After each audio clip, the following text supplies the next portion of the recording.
je suis Yvette Ramos, l'une des 3 cofondatrices de La Roche-pour-Elle, association Loi 1901, incorporée à La Roche-sur-Foron, ici en Haute-Savoie, il y a maintenant 3 ans.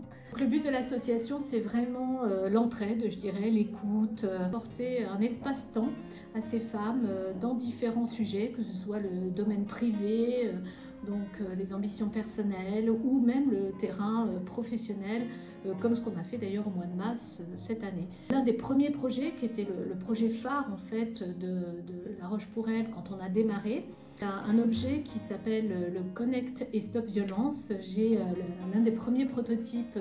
C'est un bouton poussoir qu'on peut cacher dans les sous-vêtements. Alors, lorsque l'on appuie dessus, lance une alerte directement grâce au réseau 2G. Ce projet au départ, c'était vraiment pour apporter une aide dans l'accélération du processus d'alerte pour que vraiment on arrive à les sortir de ce logement et retrouver une solution de logement qui soit optimale.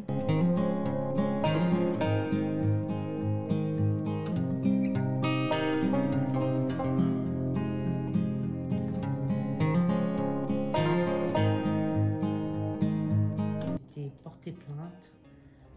Limite, on m'a dit si je revenais encore porter plainte, on allait me mettre en garde à vue. Et juste au jour où j'ai été en sang. Et par la suite, il a fallu aussi que mon assistant social de l'époque appelle la gendarmerie qui puisse prendre ma plainte. Je me suis retrouvée avec des dettes de loyer que je n'étais pas au courant. On a fait les démarches qu'il fallait pour un relogement, mais ça n'a pas tenu. J'ai été expulsée pour 600 € de retard. Je me retrouve la veille avec une réponse de refus d'un foyer, donc je me retrouve dehors avec 3 enfants. Là-bas, on était dans une phase de victimisation, donc on ne pouvait pas me donner un logement parce que j'avais des dettes. Je voulais reprendre le travail, vous ne pouvez pas reprendre le travail parce qu'il y a des horaires, vous ne pouvez pas laisser les enfants.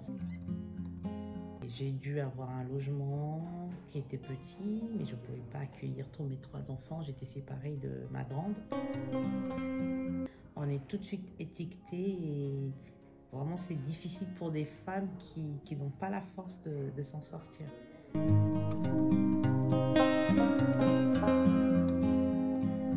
Alors on a choisi la médiathèque car ça a été déjà le lieu de notre première exposition dédiée aux métiers dits masculins. C'est une exposition qui a eu lieu à l'occasion de la journée du 8 mars pour les droits des femmes et qui a duré 2 semaines dans les murs de la médiathèque de La Roche-sur-Foron.